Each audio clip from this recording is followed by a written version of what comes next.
This clip has nothing to do with the rest of the show, and that's why I wanted to lead with it, because it is totally random. It is totally out there, but I want to remind everybody that your power in this country, beyond your vote, beyond your ability to volunteer to give money, is your labor power. And I'm sure you guys have all heard this notion of, oh man, nobody wants to work. Everyone is so entitled and lazy. Nobody wants to come back to work after the pandemic. Well, that is obviously BS, as the unemployment rate has hit a historic low. The rate at which people are participating, the participation rate in the economy, is at pre-pandemic levels. So if we have a historic unemployment rate low, we have job creation being exponential. I mean, in the last month or two, I believe it's been leveling off, but it's still growth rather than shrinkage, which nobody likes shrinkage. And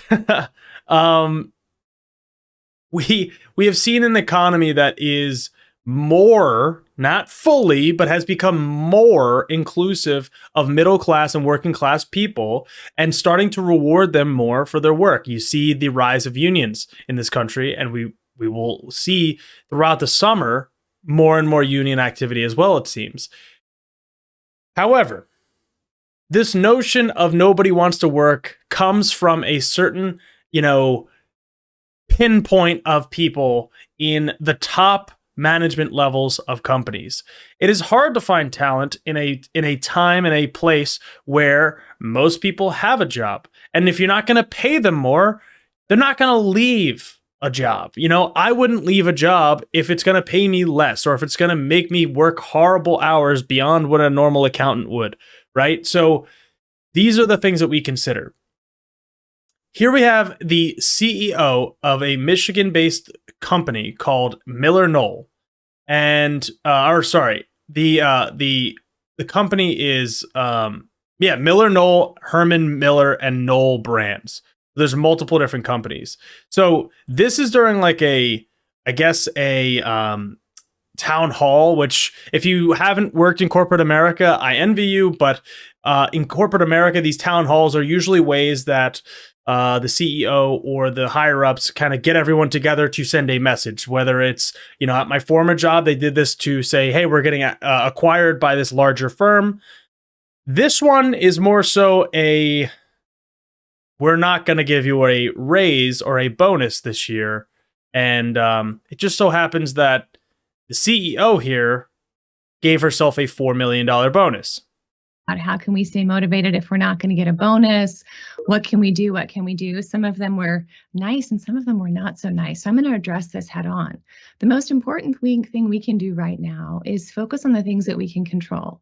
None of us could have predicted COVID. None of us could have predicted supply chain. None of us could have predicted bank failures. But what we can do is stay in front of our customers, provide the best customer service we can, get our orders out our door, treat each other well, be kind, be respectful, focus on the future. So I'm going to pause it right there. That is a bunch of flowers and rhetoric. It's so nice. We all agree. We all want, I believe, each other to be nice to one another at work. We all want to have an environment that is welcoming to people at work, where we show up every day and it's not like, oh, I feel like I'm constantly under threat. Great. We want to do the job and we want to do it well. Most people, that is the case. They want to do their job well and they want to get paid for it. What she's saying here, though, is you should have the motivation to do this even if you're not going to get a bonus. You should have the motivation to go above and beyond even if you're not going to get a bonus, which is the rhetoric of somebody that is punching down. Because, of course, she is getting a bonus. Now, you don't have to, to put it in perspective, even if somebody's given a $200 bonus, it's better than nothing.